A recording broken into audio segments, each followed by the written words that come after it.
So, good evening, everybody, and we're here to speak. And I read the book, lovely account of the Devdis of Hyderabad. I consider myself to be a little more read than the average reader, especially today that reading is coming down. Yet, I did not really know what Devdis were. I'd not even heard of it earlier. I was very happy to get this opportunity to speak here, to interlocute here, and also to read the book. Thank you again, Rani, for coming down here. And much of my research deals with Mysore, the history of Mysore, 18th century, 19th century Mysore, and the history of the arms industry. And the best of my work, or best of any researcher's work, is when he discovers or he finds something that was hidden. And it could be in science, it could be history, it could be art, it could be anything. And I was fascinated with this account from Rani's book. And this would probably be an answer to a question, but she'll take it further of what prompted her to look at it. And so it starts like this. My efforts to meet people who could tell me about the old city were equally disappointing.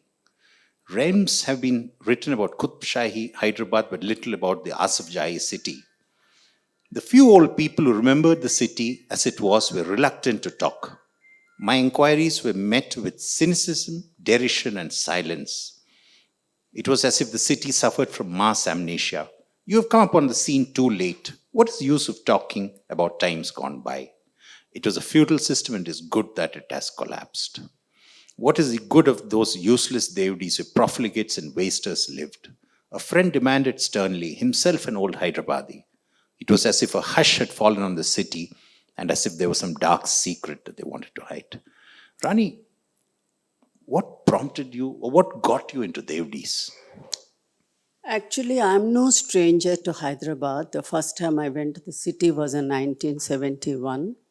The city was full of huge palaces, gardens, lakes, and there was a certain air about Hyderabad which I had detected. I am from coastal Andhra.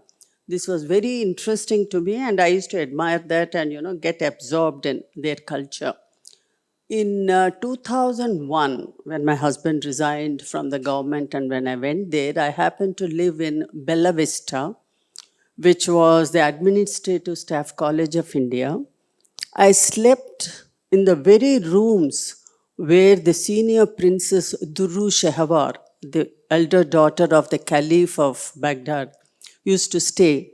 And something sparked. I met a lot of old Hyderabadis, and I would tell them, and friends would come and ask me, Rani, don't show us all these touristy places like Golconda, Charminar, and Palana. Show us the real Hyderabad. What is the culture of the city, and also the tehzeeb of the city. I couldn't find anything.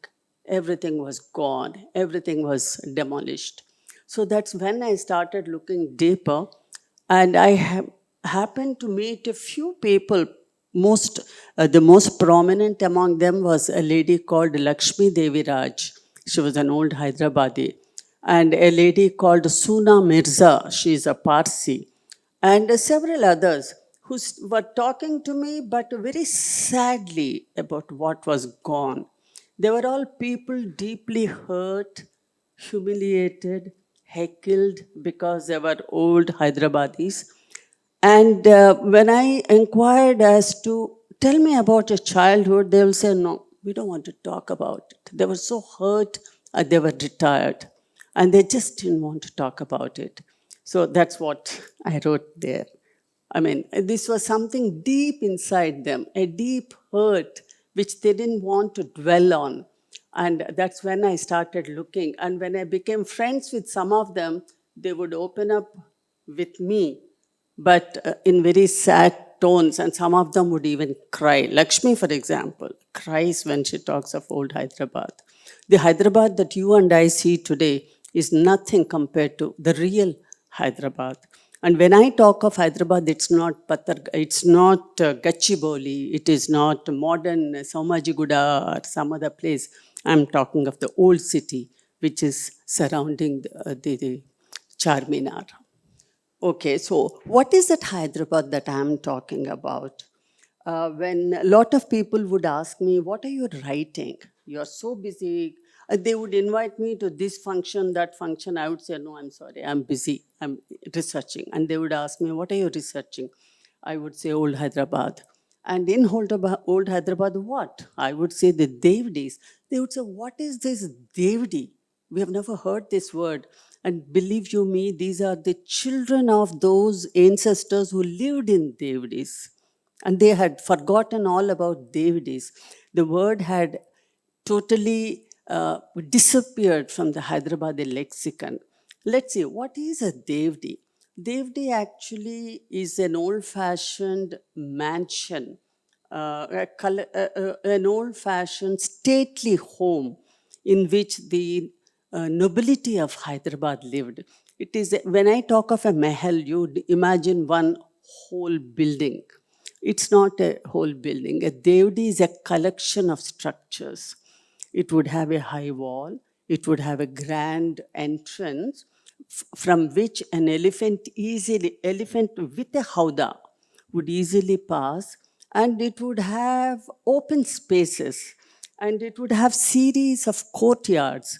And these courtyards are all meant for the inmates of the Devdis to whatever they have to do. And mostly the Devdis in Hyderabad, I'm told there were about 1,200 Devdis by the time, by 1948. That shows how many nobles there were. There are big Devdis, there are small Devdis. In my book, I just took a handful and dwelt at length. And these Devdis consisted of many little structures which had functions. Like, for example, you have a Naubat Khana, you have a Tay Khana, you have a Bawarchi Khana, you have a Farash Khana. Each one had a certain function in it. They were all little structures in which people lived and worked and for day-to-day lives. So basically, the three main features of a Devdi is the very high wall. This concept of a Devdi was transplanted from Marathwada. When times were serious, times were troubled, the feudal lord would not only retire into the Devdi, but he will take all the people into the Devdi where they are safe till these matters settle down. That's the reason they have the high walls. And why the high entrance? I'd actually show you one entrance. You see that this is the entrance. You see the entrance, it is very big. You don't really need such a big entrance for any house. This is a very sad replica of what once was. I could only get pictures of some of these. You can see the old man. I mean, I think it's a very evocative picture because it shows how decrepit the old man is and how decrepit the Devdi wall is. And I'll go back, I think I'll show you. This is the famous Devdi of the Diwan Devdi, who is the Prime Minister. You all must have heard of Salar Jung's. This is the Salar Jung Palace. From outside, if you see nothing but shops, people, noise, lot of dust and lot of traffic. But the moment you cross the entrance, I don't know if you are able to see the entrance, the big gate that you see is not part of the Devdi. That is the entrance to the old city from the river Musi. And unfortunately, that was demolished by the government because it was restricting traffic. It was a very important landmark. And this is what I say, old Hyderabad is gone, mindlessly demolished to suit modern, whatever conveniences. So somewhere there would be a high entrance, which is very high. On top of the entrance, there will be what is called a Naubat Khana. A Naubat, as you all know, is something you play, a Shehnai or something. And that was a privilege given to some premier nobles by the Nizam. It doesn't, everybody cannot play Naubat. And when does he play Naubat? Either a child is born, or it's a festival day, or some great dignitary is visiting the palace, or the inmate, the statesman inside, then he plays Naubat. So that is something he would play, or his people will play occasionally. And that will be right on top of the entrance. And inside there'll be the Faraj Khana, Te Khana. Tekhana is a very interesting concept. It's an underground rooms built in the olden days for several reasons. One was that the rooms underground are always cool. It's in the summers, because you see Hyderabad being Deccan is extremely hot and arid and dry. So people would rest there in the afternoons. It stays relatively cool. And the second consideration was security. If there is any trouble outside, they would go inside and they would carry their valuables. So some of these things were all there inside a Devdi, and that is then there are the series of courtyards. I'll show you some courtyards that you. This is what they called a dalan. A dalan is an open space. You can call it a pavilion also. And actually, the whole thing is built with wood, Burmese wood. Again, this is not a good example of a good, really beautiful dalan, but this is all I could get. So I took pictures. When I took these pictures, I had to literally catch the demolitions stop. I would say, Bhaiya, please let me take a picture before you destroy this. And all these were dismantled and they were sold as antiques in the markets of Hyderabad. So, and the work that you see a lot of beautiful carving and all that, and calligraphy and all that, that is all lacquer work. And it must have, and chandeliers are gone, the beautiful carpets are gone, the grand nobles are gone. These are all used. You see, there are little few mattresses. Some people are sleeping there. Poor people, they sleep there. And they've all become homes for old people, vagabonds. Some have been converted into shadi khanas. See, this is the beautiful work which is done. All this is gone. You can see the multifoliated arch and with a beautiful fluted pillar. Everything is gone. And I think today when I go back, I can't see even these. I just wanted to show you, look at the woodwork which is there. And this is built with, not with wood, but this is one of the inferior dalans. And this dalan, they converted into a shadi khana. And they painted it an ugly, florid pink to attract people because they thought, suiting the present day context and taste, they thought this looks more beautiful than the understated elegance that the original people maintained. So dalan, Pesh dalan, that is a smaller pavilion, and then another inside there is another dalan. Behind that, there is another dalan. If you ask me why so many dalans, the first one is an office. These are all extremely powerful nobles. For example, Diwan Devdi, the Salar Jung I was a prime minister of the state. He had to receive mansabdars, he had to receive other officials, he has to receive people called chobdars, pyravikars, and all these people. He held office there. So this is totally, strictly official. So these were the outside dalans. And behind that, there'll be another very beautiful dalan, more beautiful. That's where he will receive, it's like your drawing room, where there will be a takat, there'll be a masnad, which is a raised platform with beautiful canopies, silver work done on velvet cloth and all that. He will sit there and he will receive dignitaries. He'll give each one of them a bottle of attar and maybe some other beautiful token of gift. And he will entertain them there. So this is like a drawing room. Then there is another dalan where functions were held. Shadi, for example, or Bismillah. Bismillah is equivalent to the Upanayanam that we make. That is, a child is being prepared for further studies, Quranic studies. So Bismillah is being held, or sometimes some mushaira is being held, or maybe a kawali or something.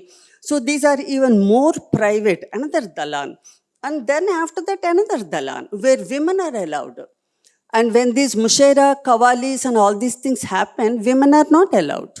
Women can go, they can sit. You can see there is upstairs, there are little rooms where women sit, and they have chilmans and they have curtains. From there, they can sit and then they can see what is happening. Very, in great privacy. So then I was talking about the next dalan, where women are allowed and family gatherings happened. So this is how a devdi is not a single structure. A dalan stands by itself, a farash khana stands by itself, naubat khana stands by itself, and right behind all these things are the mardana and the zanana. Zanana again has dalans. The lady of the house, the most important or the powerful queen of the queen or the begum, she will sit on a masnad with farashes and carpets spread all around. People, other women, because all of them had several wives and they had other women in the family. They would all be sitting all over. The main begum will sit with a silver panda, silver toshakhana, silver water bottle, which is a beautiful structure, which was kept locked because somebody can poison her easily. So when it is not used, it is kept locked. And she will sit there in great dignity. And both men and women would give an audience to the family members every day. When she sits there, the younger women of the family would have to file pass to do an adab, and then they go sit in their places. And then she'll hold court. And similarly, man also did that. And very interestingly, no familiarity was allowed between the main begum and the next women. They all had to keep their distances. It is not like saying hi dad or hi aunt or hi whatever. I believe one particular paiga, he was educated in America, I beg your pardon, in England. He came back and Vikara Lumbra's son, he went and said, hello dad, and it became a scandal. How dare you say hello dad? You had to call your father Sarkar. Sarkar is the government. Just as a Nizam was Sarkar, the father was a Sarkar. And similarly, the main begum is Sarkar. So women have to go do this in front of her and not really go sit as equals. She sits on a higher place, others sit on the lower place. So this kind of etiquette they used to maintain, and servants were thrown to the back. They used to live somewhere at the back. And there also servants had series of levels, hierarchy. There were the palkadis who did the menial work. Then were those servants who did work for salaries. Then there were other servants who lived with the families for generations on end. And these men and women were not allowed to mix with ordinary people like you and I. We would have been considered ordinary people. They only mixed with nobles on special occasions. So the poor things, young people, they made friends with the servants. They were more friendly with the servants and they confided in them, they played with them, and they were extremely fond of them rather than other people. And in fact, the marriage of a servant was like a regular marriage. She would get property, she would get trousseau, the high nobles would be invited, and she was treated with great affection. And there is the wet nurse called Anna. Anna was so close to the man or woman whom she suckled, because she suckled the babies of the nobles. that they gave them properties, and even today, there is a village called Annaji Nagar, where one particular Anna was, given property and she lived there. So this is the kind of atmosphere which pervaded, and the tehzeeb that we talk about, this tehzeeb survived in the Zanana. Men became more European after the embassy was built. To give you a little bit of history, the Nizam actually was the Subedar of the Deccan when the Mughals ruled. When Aurangzeb became weak, the Subedar of Deccan came to Aurangabad and he set up himself as an independent ruler. But he was scared that Aurangzeb may frown at his independence. So he used to, every year, somebody would come from Delhi and give the Subedar, the Nizamul Mulk, this permission to be the Subedar. In Hyderabad, if you know, there is a hill called the Naubat Pahad. Naubat is playing that Shehnai, a fanfare. So from there, the announcement will be made that the emperor of Mughal emperor has allowed the Nizam of Hyderabad to become the Subedar. Every year they used to do that. It was a totally meaningless, senseless ceremony, but they continued with it.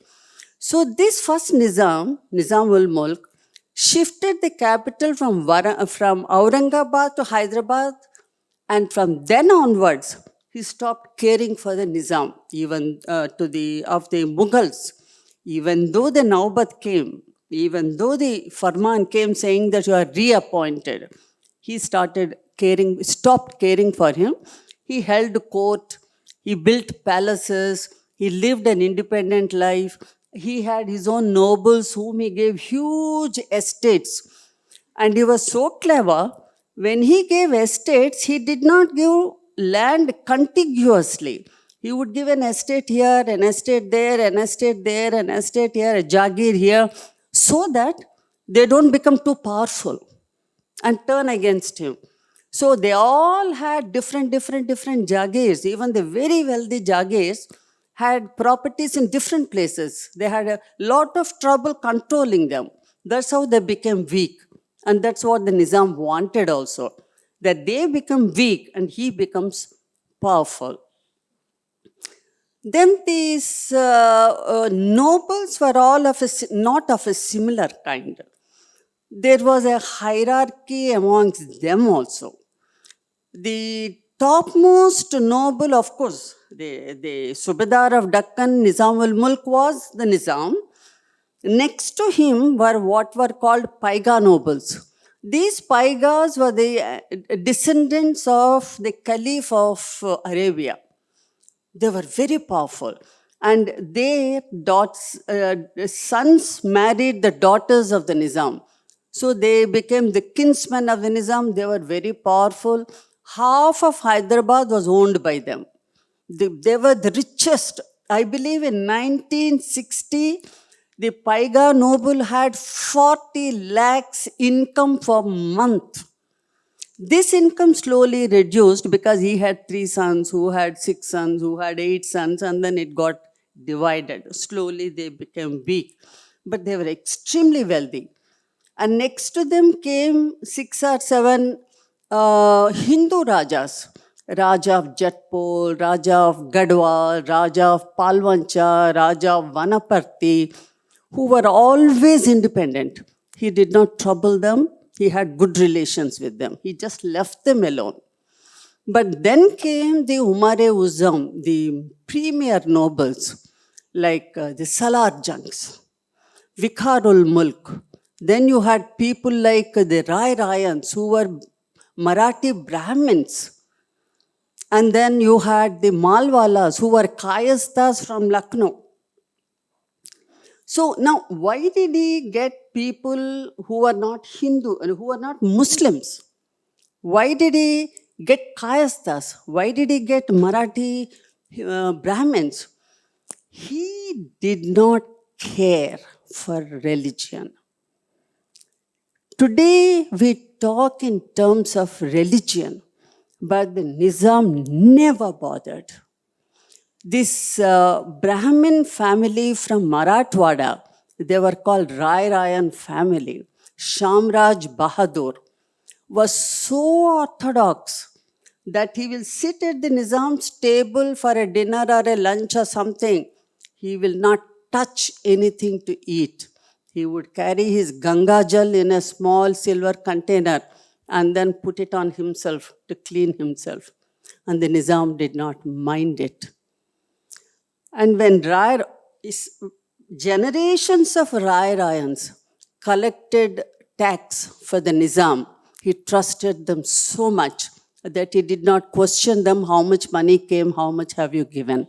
That was the kind of respect and trust he had in them.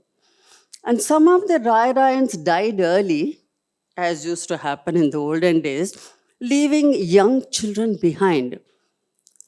When such things happened, the Nizam took care of these youngsters, gave them Hindu education with the help of very eminent Pandits and Brahmins, celebrated their Janevu ceremony, Vodugu ceremony, got them married, and re-employed them in his court.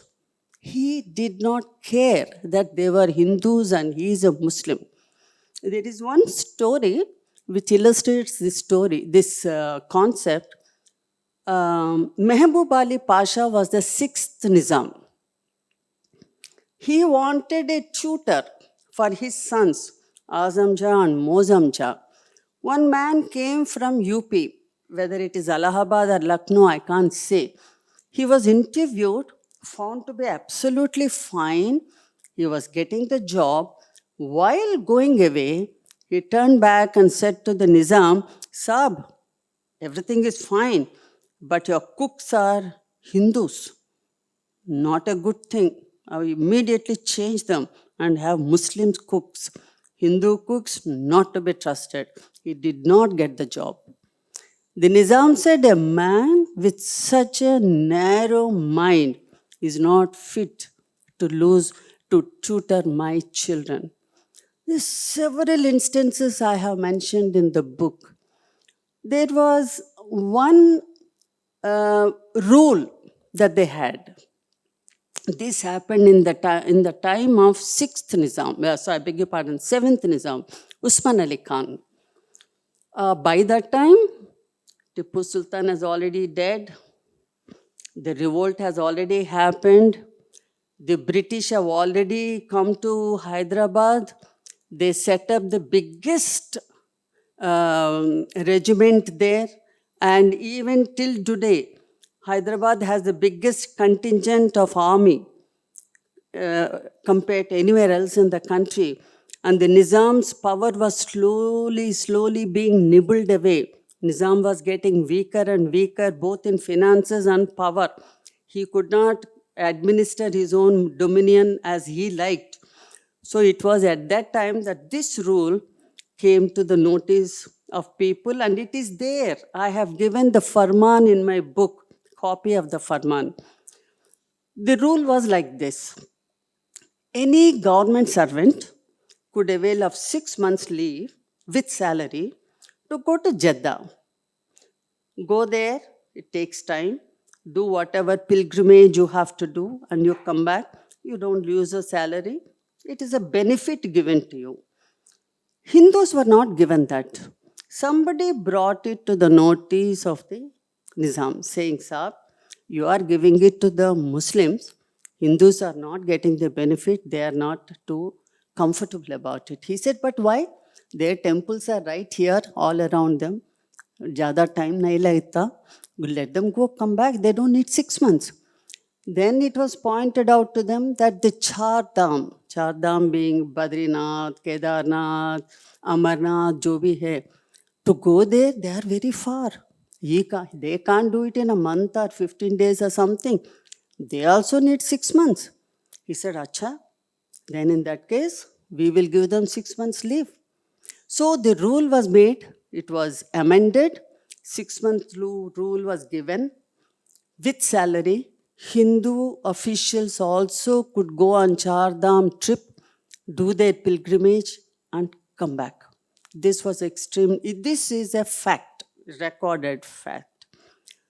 Then it is not in public knowledge that the Nizam used to give year after year after year 10,000 rupees a year to the Bhandarkar Museum to translate Mahabharat into Urdu. Nobody knows this. We all talk of the last Nizam, कंजूस था, अच्छा कपड़ा नहीं पहनता था. He used to collect beedis which were thrown away. He used to smoke. He didn't look after people. It's all very wrong. It's not correct. He used to give 10,000 rupees to the Bhandarkar Museum. Then, just like Trunk is doing now, the council objected. They said, your finances are in trouble. Your income is dwindling. British is getting stronger by the day. And they are watching your administration.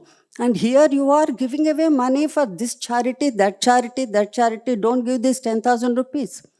He said, what nonsense? I will continue to give. His executive council consisting of Faridun Mulk, who was a Parsi, Raja Kishan Prasad, a Hindu, Sarakbar Haidri, who is a Muslim. Together, they continued to give 10,000 rupees a month to Bhandarkar Museum, and they gave an extra 1,000 rupees saying, make furniture for the library. So this is the kind of ethos that existed during the Nizam's time.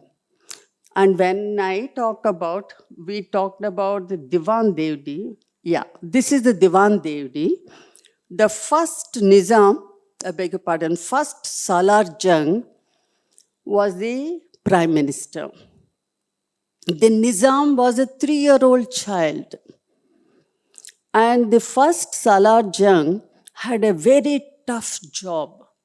He was the regent for the young Nizam, who was in the charges and clutches of the women folk, old-fashioned women who will not listen to you, did not believe in education, taught him all wrong things, pampered him.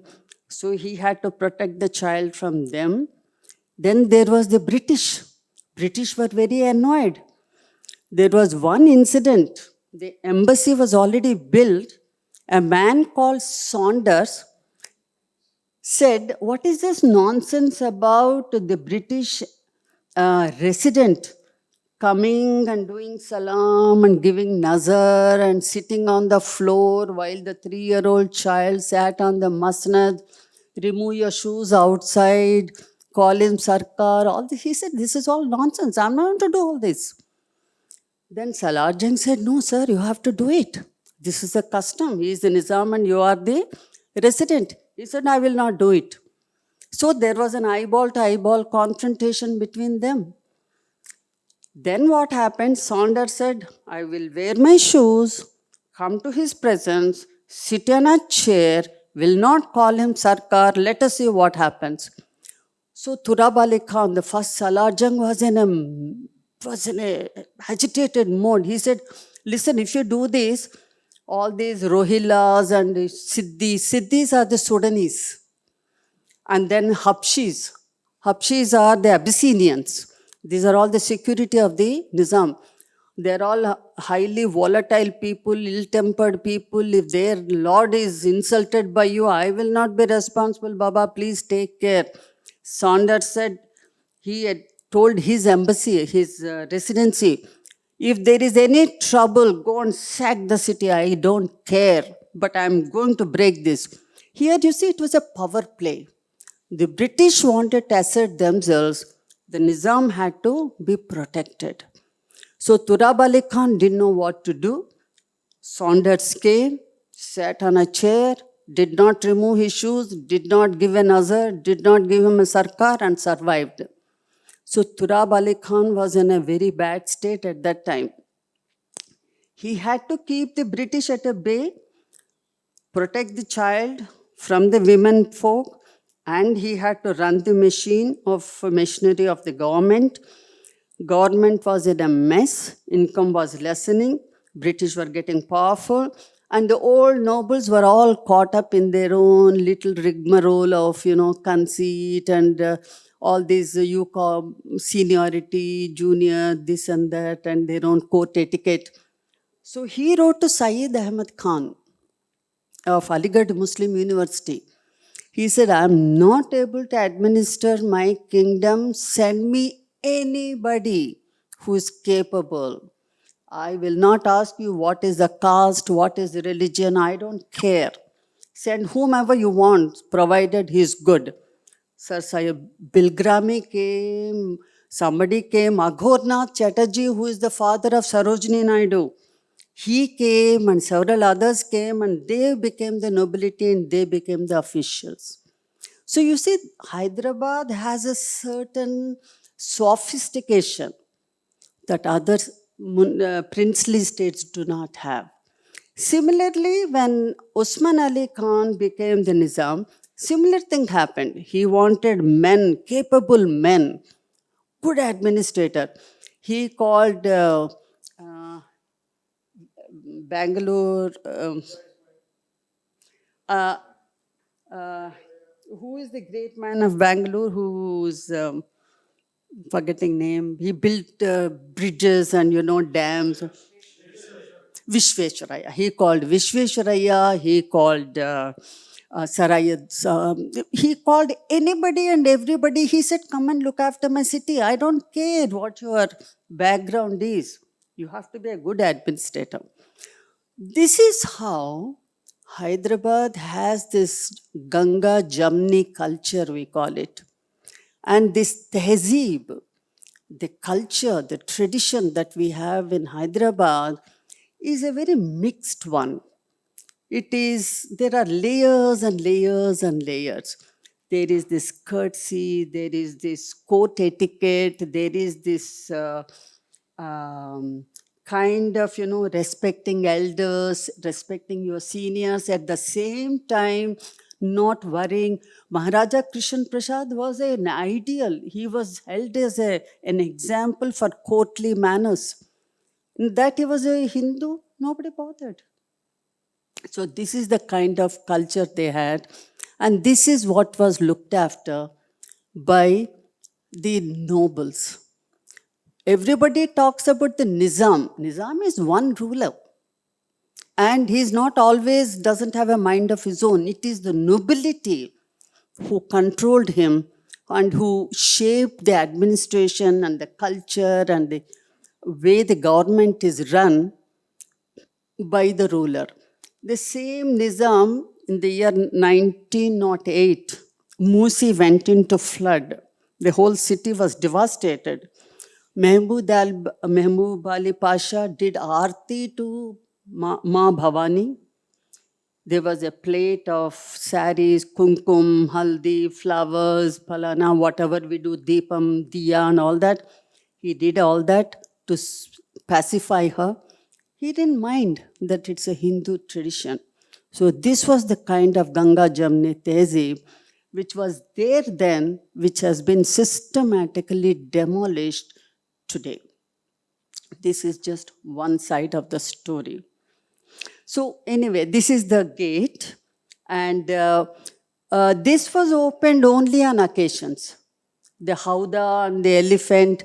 I believe Maharaja Rai Rayan family's children used to go to the school on elephant back. And if the head of the state went out, it was a great occasion. The nobles used to be given privileges like you can ride an elephant, you can have a palki, you can have so-and-so jewelry, you can have a nakkar. Nakkar is the huge drum that can be beaten before you go and after you go. So whenever a noble went into the town, it used to create a commotion. And people had to, it was a great pageant. People would be very careful about it. So this is the kind of gate you had.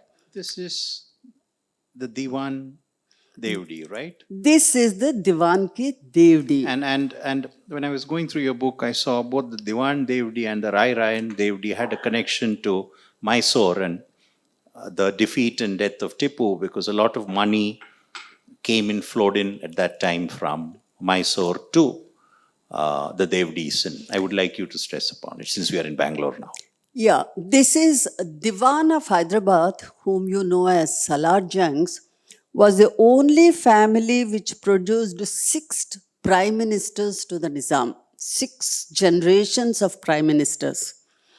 And one peculiarity of Hyderabad is that not only did they have these famous Devdis, they had what are called Baradaris. Baradari, as you can, the name indicates, 12 doors. It's an open pavilion. It'll have chabutras, it'll have minarets, it'll have all those chandeliers and, masnads and all that.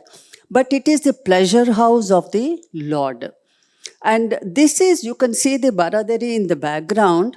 This is a party, a garden party in the Baradari of Salar Jung, the first about whom we talked just now.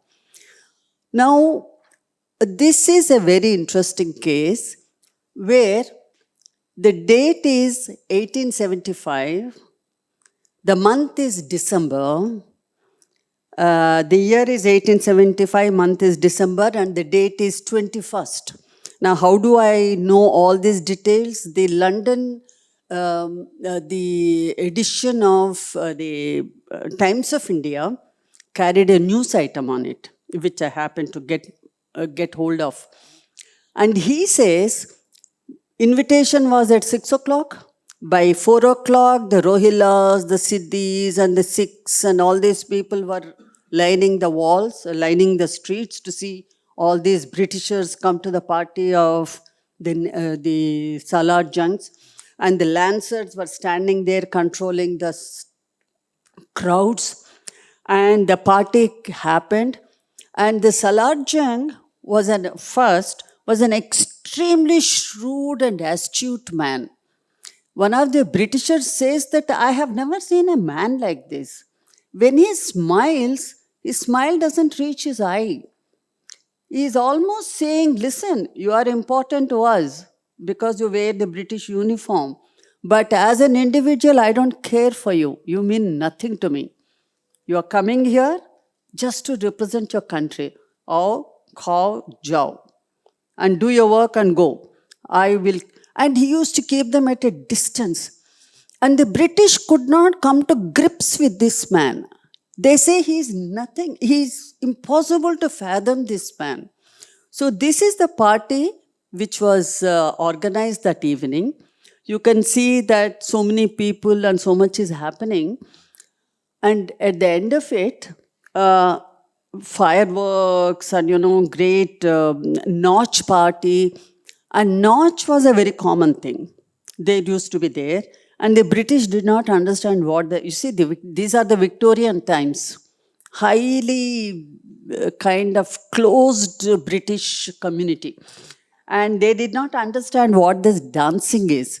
And so they looked down upon it and they heckled it.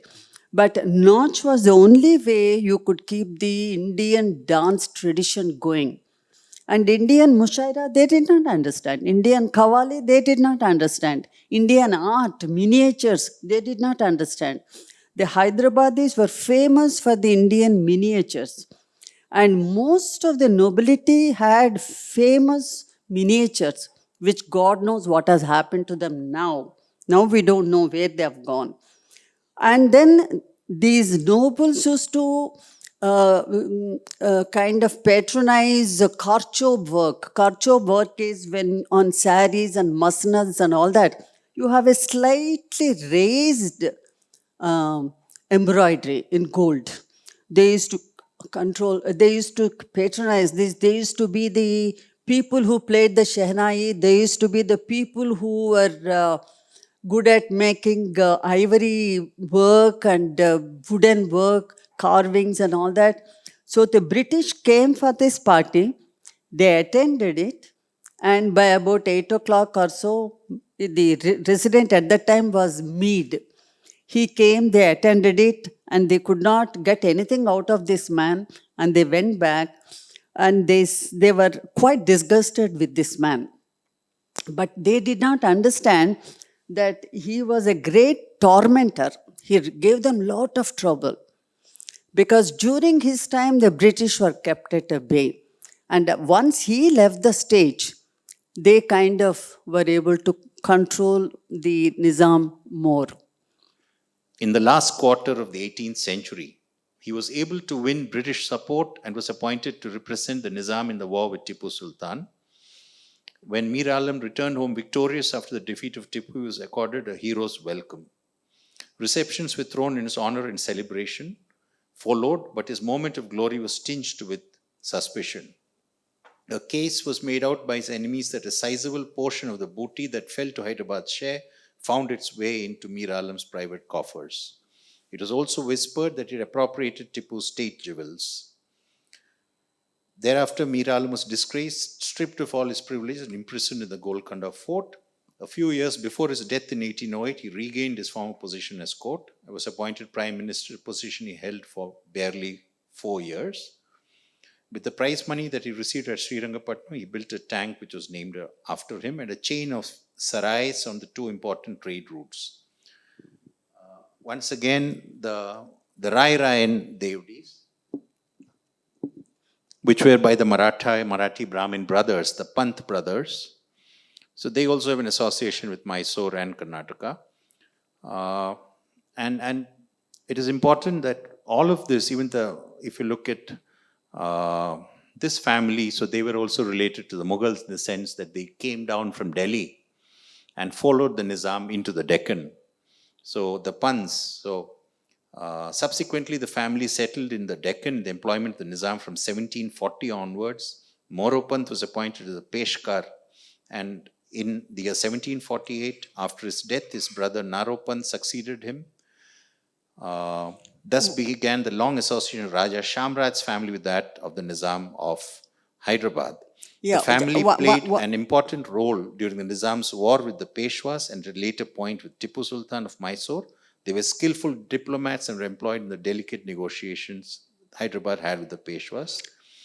And both the Nizam and the Marathas appreciated them and rewarded them. So I assume that a large part of their wealth, not all, also flowed in from there. The Nizam was no friend of Hyderabad, Mysore. And he sided with the British in killing Tipu. So in a way, he was not your friend, not our friend either. And he only looked at, the Nizams looked out only for themselves. They did not look out either for Tipu or for the Marathas. They were, during the revolt, they had no place. They supported the British. And when Tipu died, they walked away with the state jewels. And in fact, I happened to chat with the Mutawalli of one of the dargahs there. He told me that the local folklore says that when Tipu died, he brought camel loads of gold and pearls and diamonds and gems and, the emeralds and rubies and all that. Well, that may be an exaggeration, but he walked away with all the wealth of the loot which came from Hyderabad, from Srirangapatnam. And he did not pass on most of it to the ruler himself. He kept it.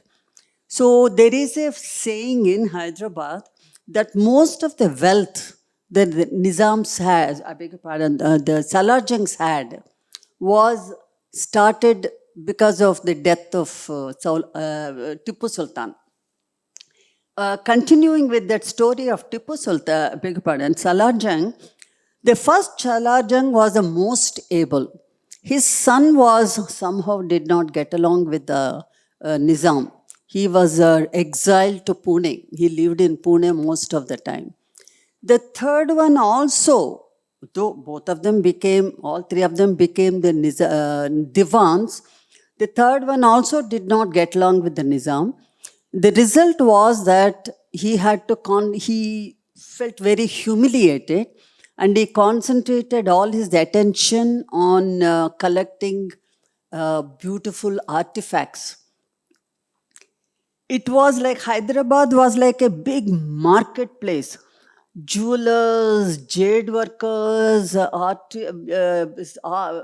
painters, all these people used to go around. And every day there used to be an oval table in his palace, in his Devdi. They would come and put them there. He had a man called Venkatachalam who was an expert. So Venkatachalam and they would go round the table and he will say, and they would be sold. And they will be kept in his Sangrahalaya. And that is how, by the time he died, there was no walking space in his Devdi. There were so many artifacts. There were some extremely valuable artifacts. There was a Quran in which, right from Shah Jahan right down to Aurangzeb, had signed. There were the chairs on which Tipu Sultan sat. These were the ivory chairs. And there was a sword which Noor Jahan is supposed to have used, an ornamental one encrusted with rubies and gems. There were many valuable things. There were also very foolish things. In fact, I have one of those pieces which was auctioned out for 40 rupees. It was, the joke in the family is that in the painting, it's a painting of two youngsters sitting with goats. And my father always said the expression on the goat's face and the human's face is identical. So they were such pathetic things, but he would buy them. It became a kind of obsession for them. It was as if he wanted to make up for the humiliation. He would buy them. He would not allow anybody to dust them. He would not allow anybody to touch them. He would not allow anybody to go anywhere near them. If something is disturbed, a small thing, he would know. And if there is a finger mark, he would know. He was so jealous of what he had. And there used to be one huge ceremony in Hyderabad called the Langar procession. This Langar procession was a very famous thing. During the Chin Kulich Khan, during the earlier times, one elephant is supposed to have gotten mad. You know, they get mad once in a way. The prince was sitting there, so it just went wild. When it went wild, the mother took a vow saying that if he comes back in safely, I will make a gold chain for the elephant. So he came back safely, she made the gold chain, and that became a great occasion. And then there would be this huge Langar procession every year. The Langar would pass through all the important nobles' palaces, the Devdis. And once the Devdi, in the early days, the Nizam's family used to come and sit. You see that the Nizam's Devdi was right at the beginning of the Pattargatti, the main street. So it had a fantastic view. So the Nizam's family would sit there. And there is this little boy whom I consulted, whom I interviewed. He was a small fellow in the Nizam's Devdi when he was very young. And when Salarjung Museum became a government institution, they took some of the old retainers and he became some kind of an attender. So I happened to find him somewhere and I called him and I said, please tell me about the Salarjung Museum.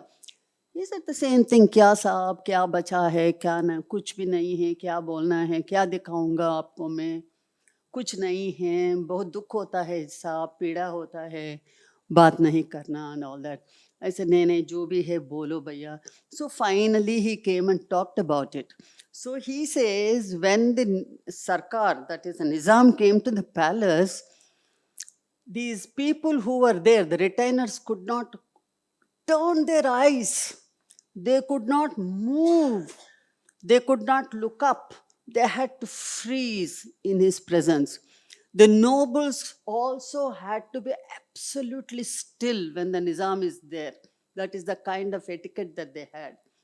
He said, he laughed and he said, Salarjung bhi darte the, but for a different reason. I said, kya reason?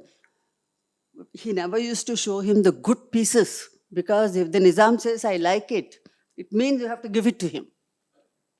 So he never used to show him, he used to hide all his pieces. And he was scared that he may see something good. Actually, this giving away things, there is a palace in Hyderabad called Falak Numa. Falak Numa is the reflection of this of the heaven. It's built on a hill.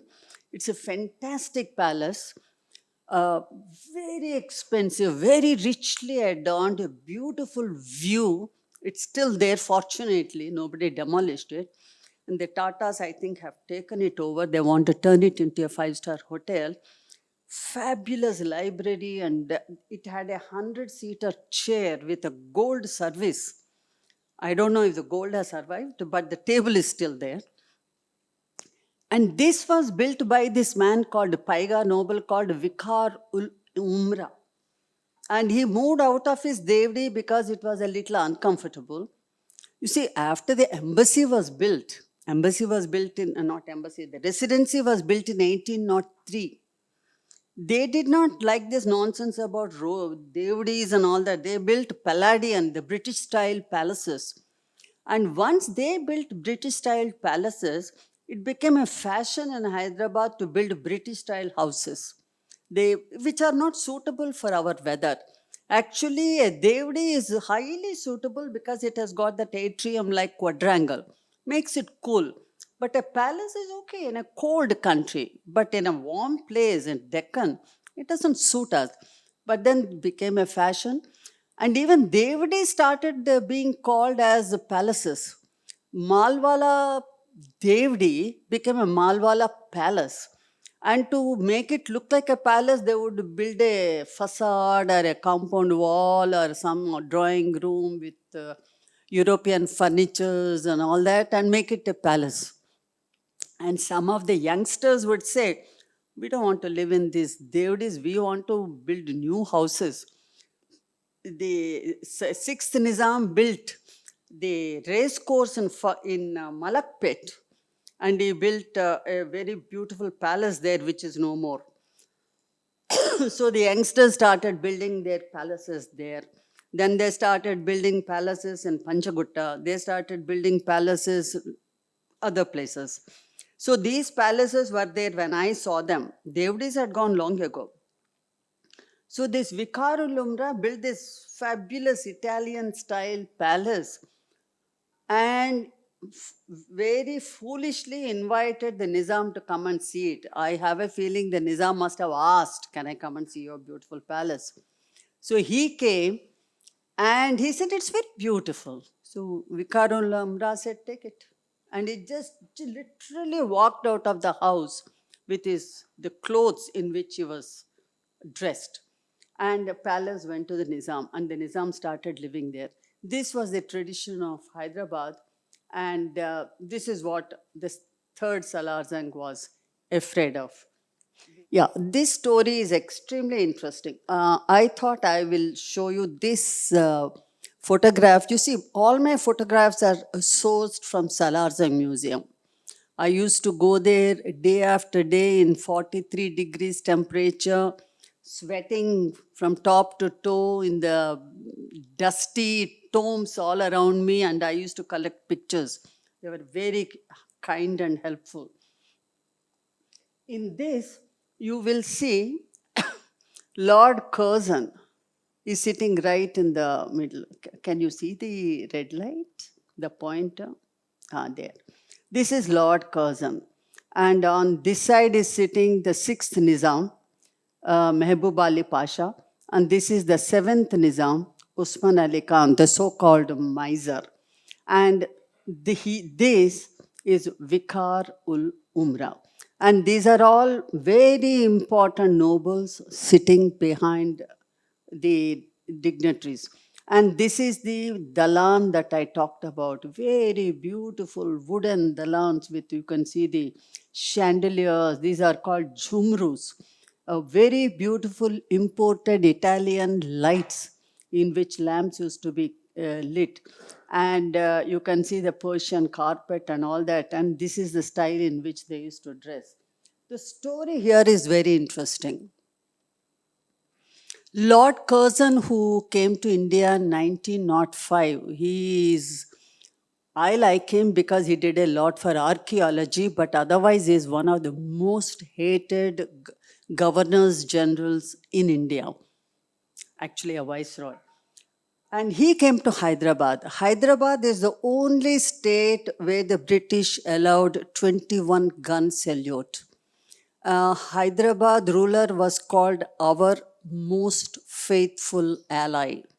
It was supposed to be a compliment. I think it was a kind of a pathetic way of describing an Indian ruler. He came to Hyderabad, and the Nizam, as usual, bent himself backward to make things comfortable, make things attractive, entertain him and all that. But Lord Curzon was no innocent. He was a very wily character.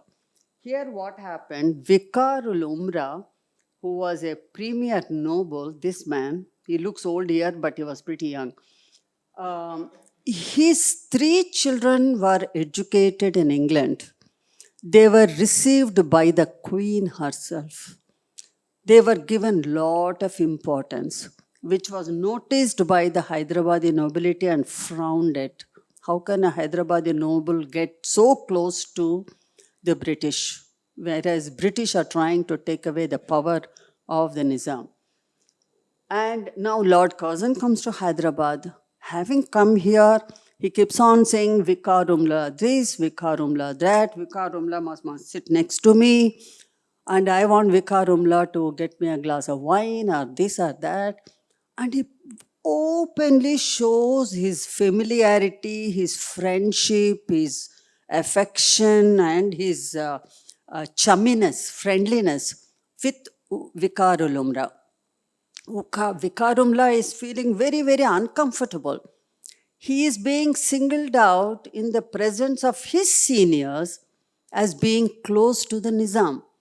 And he is unable to do anything. He's squirming, he's trying to wriggle out of the situation. He's unable to.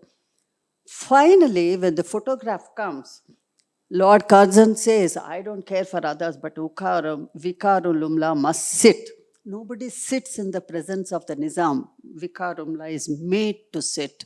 And all his seniors, they're all standing like lackeys in the background. And after this, Vikarul Umra lost his position in the Hyderabadi court. He never was able to come up and hold any important position in the court. And this is exactly this divide and rule, absolute, consummate divide and rule policy of the British that they were so good at was displayed here. And who told me this story? Vikarul Umra's great grandson, Nawab Mir Mozam Hussain, whose house I used to go very often. And in fact, there is another thing that they told me in confidence. They're all dead now. After Salah Jung died, his property was kept under police lockout. There was no heir left behind. His property was enormous. His collection was the greatest in the country. And what will happen? There were about 100 different heirs trying to lay claim to his property. Government of India, Government of Andhra Pradesh, police action has already taken place.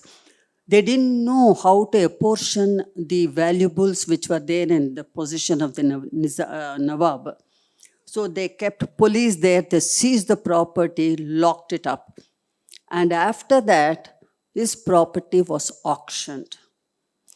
This Rashid, this youngster I talked about, this retainer tells me, Wedgwood dinner sets, jade, silver, this, that, and the other, property, chairs, tables, swords, guns, everything was auctioned for pittance, maybe for 100 rupees or maybe for 150 rupees. If Hyderabad was a haunting place for peddlers of antiques earlier, They used to come in droves selling paintings, jade works, jewelry, carpets, chandeliers, what have you. They were all over the place. If they came earlier to sell them, now they've all come back to buy the very thing that they sold for high prices for a pittance. Hyderabad became the hunting ground for all these peddlers who came and purchased all those things, and everything has disappeared. People tell me that the beautiful things of Hyderabad are found in the auction houses, in the famous Christie's and Sotheby's and in New York and other places. In the Salar Jung's palace, there is one particular room where the Nizam spent just 3 nights, and there was a cut glass toilet, cut glass wash basin, cut glass furniture, which was all sold to foreign auctioneers. So this is how everything that Hyderabad owned went back. Nawab Mir Nawab Mir's wife told me that one day somebody came to him with a packet.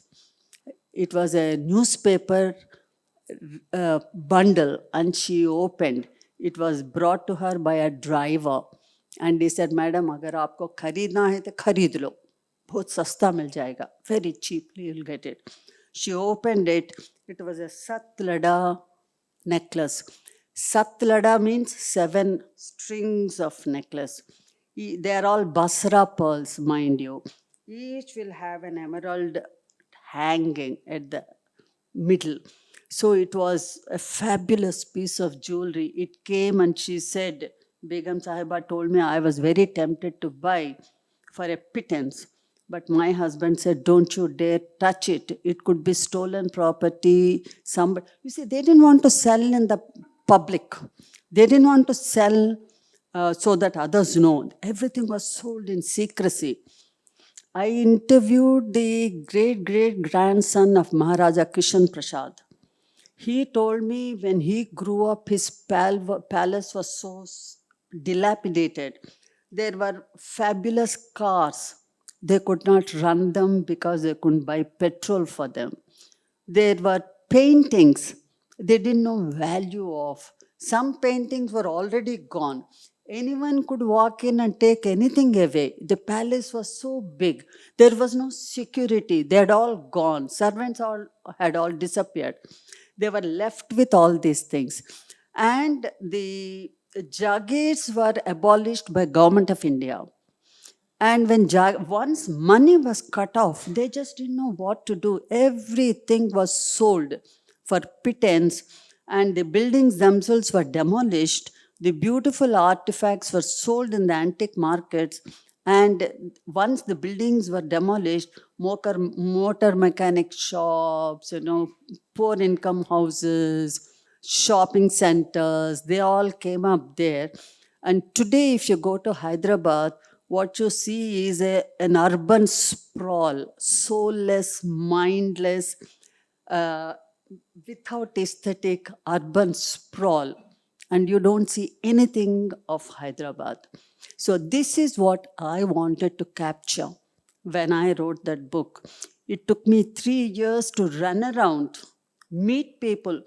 I met the Salar Jung family, I met the Paigas, I met Maharaja Kishan Prasad's family, I met Rai Rayan family.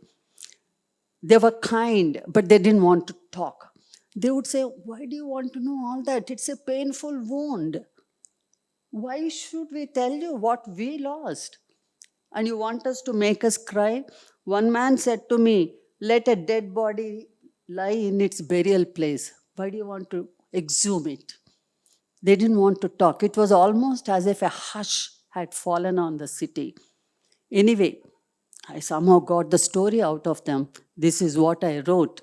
Like I said, the word Devdi has disappeared. I got it out from its burial place and resurrected it. And it was not a book I wrote with any pleasure. It was a book I wrote with a lot of sorrow, because And after I wrote the book, many old timers came and said, Rani, that chapter is forgotten in Hyderabad. And we try our best to forget it. And you revived it. And also, a woman who is not a Hyderabadi, a woman who is a Hindu, has brought it all out. And in a way, you gave our pride back to us. If one of them wrote the story, it would look like boasting. Someone from outside, I was living in Delhi. From Delhi, I came to Hyderabad. Someone who is totally a newcomer to Hyderabad comes and writes the book, and they said, you gave our pride back. And I was welcomed in every house in Hyderabad. Everyone wanted to meet me, not for anything else, only because I wrote the story. So it was a story which I wrote with a lot of sorrow in my heart, and it was received very well.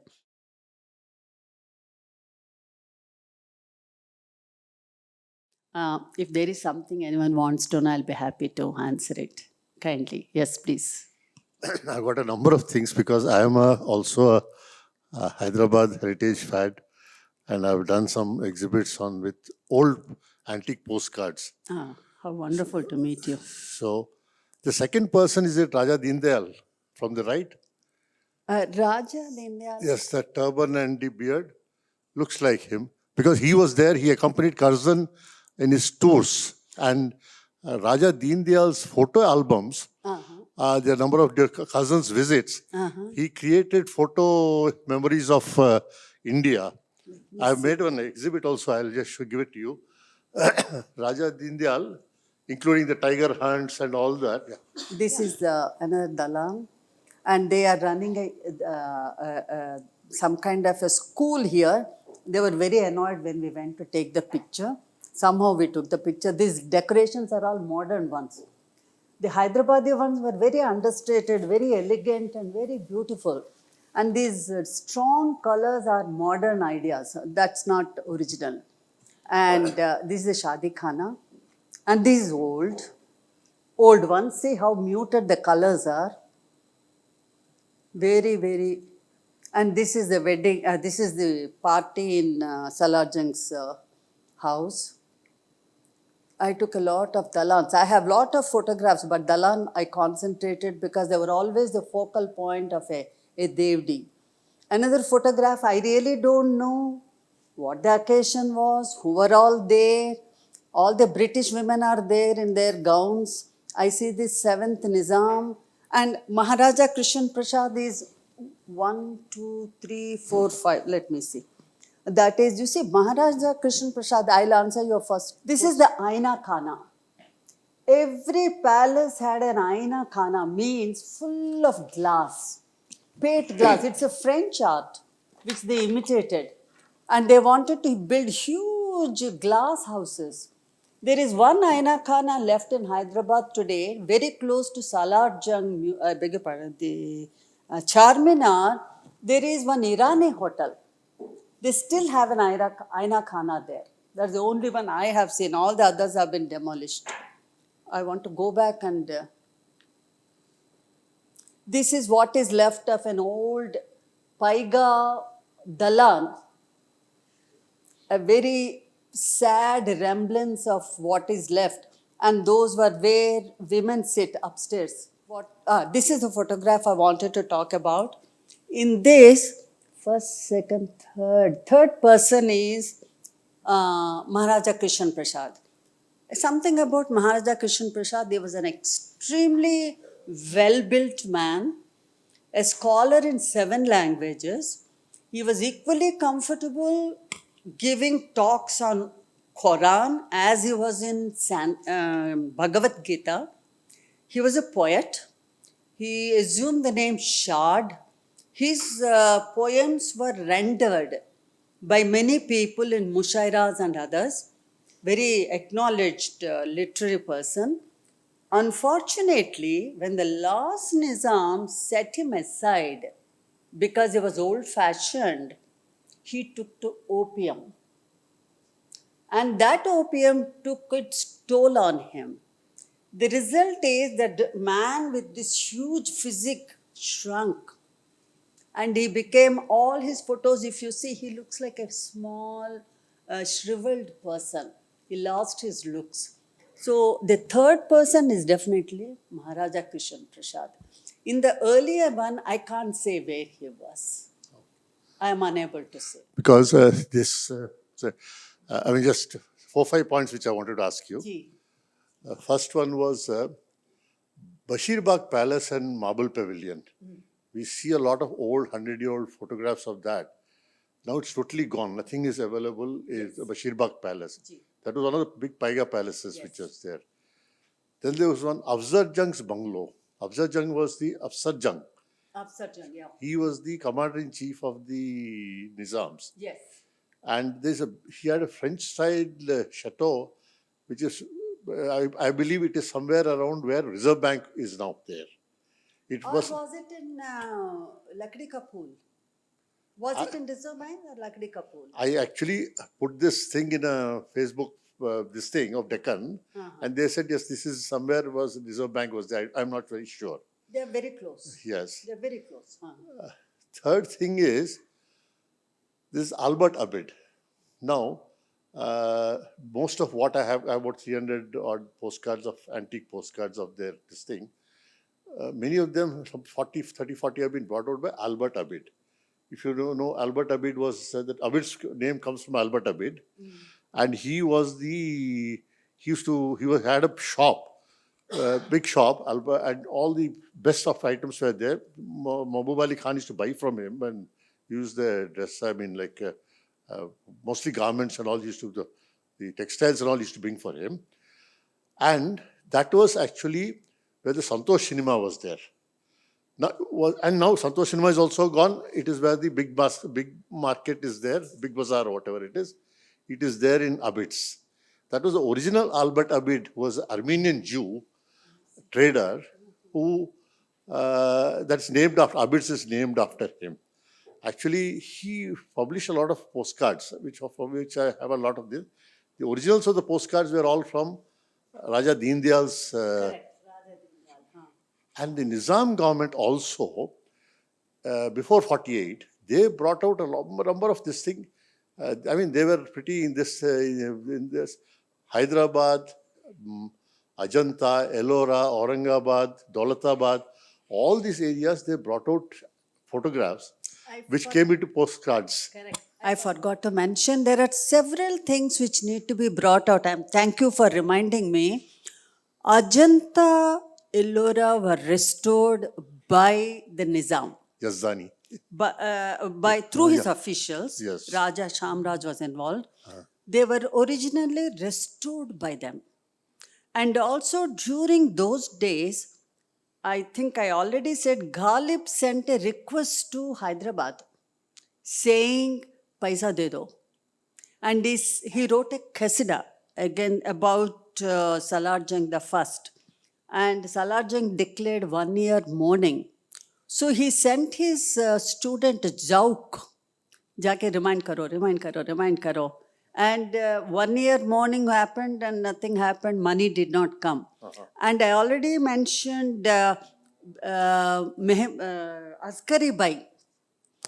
You was found in Hyderabad. Then she became Askari Bai, Faizabad became Begum Akhtar later. She was first started in Hyderabad. Bade Ghulam Ali Khan died in Hyderabad. In Bashir Bagh Palace. In Bashir Bagh Palace. Yes. And he is buried in Daira Mir Momin. Yes. A lot of people, Savarkar came to Hyderabad. Yes. In he was looking for one particular book he could not get anywhere else in the country. He went to Raja Shamraj Bahadur and he got the book, copied it and gave it back. So all the big people used to come to Hyderabad to curry favor. Raja Deen Dayal was permanently there. Raja Ravi Verma came and stayed in all the big houses, all the Zamindars, Nawab's houses. And he could not get anything out of them. And Hyderabad was in fact the center of many things that happened those days. None of these things have come out. That's very sad. Sorry, you were asking something. Yeah, one is that Afzal Jung's Bangla. That's a sorry. I'm sorry. Then there's other one is this Chandulal. You've shown his Baradari in your book. Your photo of Actually, I didn't show. no Chandulal. in your book it is there. Yes, it is. There. Chandulal's Baradari. Ji. There is a Chandulal's car festival which was held in Bolaram. I Used to see. be held. Photographs of that are there. There's a temple of Chanduram. I think he became a Sikh and then he was a very powerful person during the Nizam's time. Is that right? Yes, I think Chandulal was had lot of trouble with the Nizam.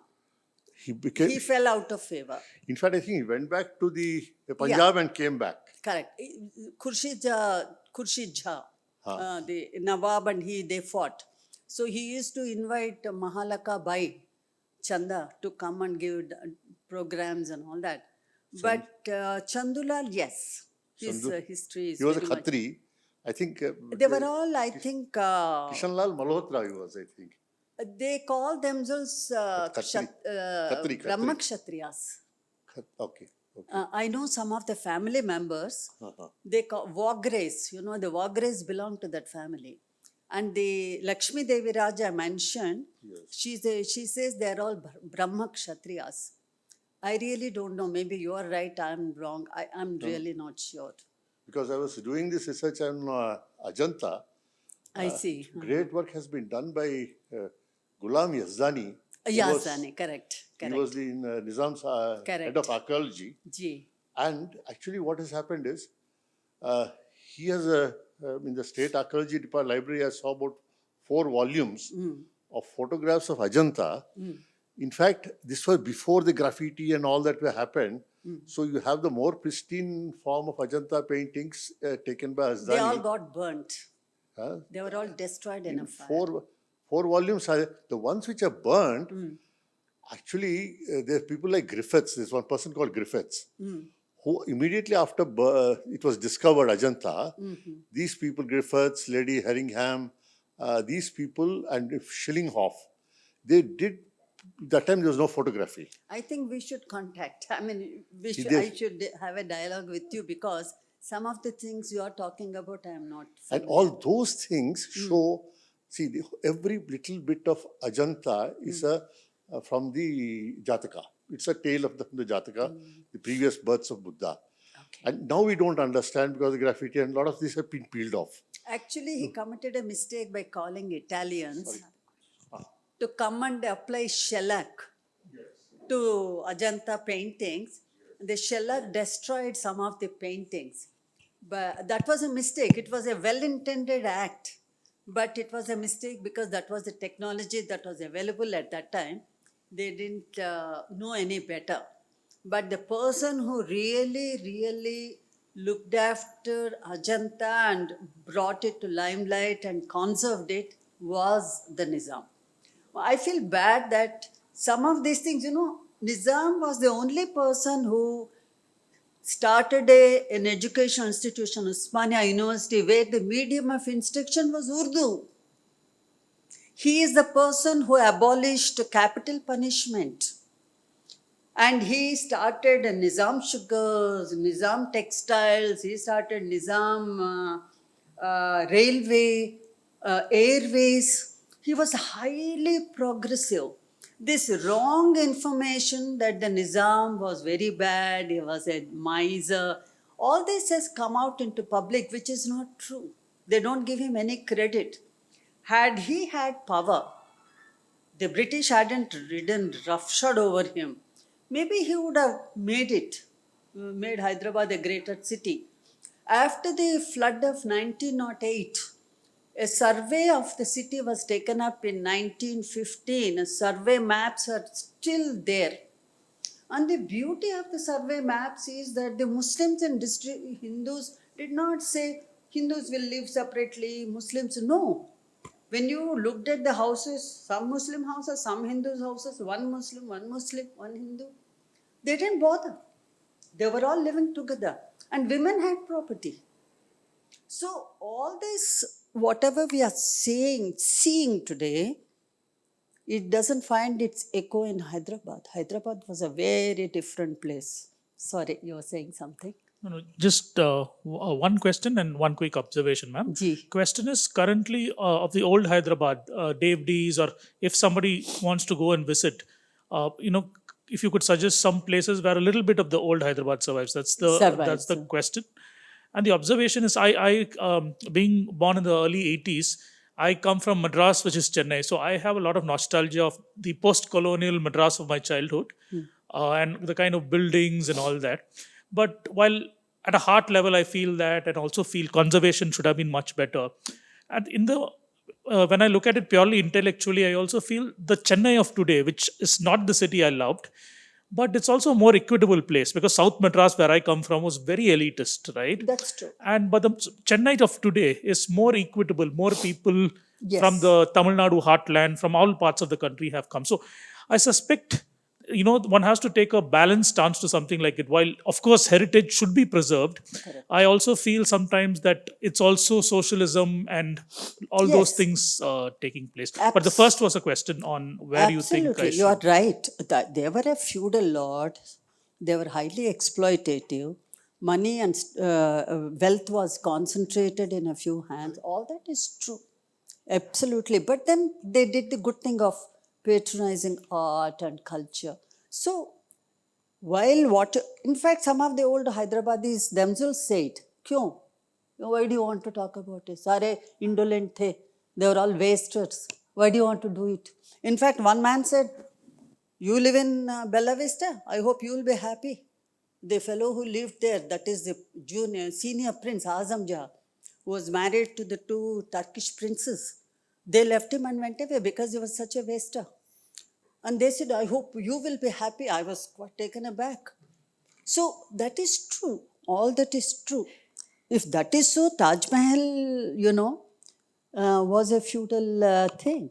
I mean, all these palaces, Versailles, whatever you see, they were all feudal structures. So what you say is absolutely right. Maybe it is a more equitable place, and maybe things are different now for the better. But I would say wherever art was involved, wherever something nice which we have lost is still there, that has to be conserved. That's it. You wanted to know what you can see? I can't give you a list. You just have to go into the Kuchi gullies. If you look carefully, you will find a lone wall, a lone darwaza, a lone pavilion, a lone half-broken structure. That's what I did. The three of us, Dr. Praful Patnaik, who has taken a lot of the pictures, he was a medical doctor. He had nothing to do with it. It was an escape for him. So he would come with me. Then there was an American scholar who was starry-eyed. He came with me. And we just like three possessed persons. He would go, we will search, we will find, we will talk. In fact, when I went to Shamraj's house, it was already distributed, like you said, into 50 different houses. And early morning, I used to go and knock at the doors, and half of them are sleeping. They'll say, what do you want? They say, hey, what do you want to see? What do you want to see? Kind of thing. Then they were quite taken aback by the three imposters that we were. They'll say, chalo, aajao, dekho. I will find, I saw the masnad where the Ram Raj used to sit. They painted it in florid red, green, yellow and all that. They kept a TV there. But it was there. And their strong box, because they were the collectors of funds, they had a very strong box. They had it there. It was still intact. And they did a kind of, they used it for puja room or something. So you will have to search. That's what I feel bad about it. You have to search, you have to be patient. There was a time when the Charminar Chowraha was being modernized. I have been to many old cities like, in Europe and all that. Nobody ever broadens an old city. You don't widen the cityscape. You don't destroy the streetscape. But in Hyderabad, they were trying to do it. So what did we do? We went to the court 4 of us went to the court. And the court ruled. They said, unless you ask them, you can't do anything. The government was very annoyed with us. Then there was another place called Monsieur Rameau's tomb. Monsieur Rameau was a mercenary, not a great guy. But when he died, the Nizam built some kind of a mausoleum and on a hill. So they destroyed the mausoleum and they wanted to occupy the hill, and we went to the court again. So I'm a litigant. I fight a lot. In Delhi, Vishakhapatnam, I have taken the court, government to the court 4 times. So, yes, you have to be patient, you have to search, you have to find it. Like I told you, mid-demolition, Ramraj, Devdi, they came with their hatodis and all that. We said, Bhaiya, 1 minute, and we took pictures. And the moment we came, they started building. They said, hurry up because we have other Devdis to break. So you see, that was the mood at that time. So you got to go. Look, I hope you'll be lucky. Yeah, ma'am. Congratulations for the book. I mean, it's Thank a you. wonderful book. I need your signature in that. Thank you. Just a couple of observations, and then I have just one question. In fact, to answer his question about what to see now, there are still places like, for example, the Pitti's Haveli is there in Begum Bazar. Yes. Pitti family. They have one in Begum Bazar. I'm from Hyderabad. Okay. My grandfather, maternal grandfather, used to work for the Nizam. We are Marathi Brahmins settled down in that region. So, so there are Pitti Haveli is there. I have Yes, photographs it's I can there. show you now after the in Begum Bazar and in Eramanzil. They're Yes, Ramanzil, that is Vikharul Lumra again. Yes, That's yeah, his correct. palace.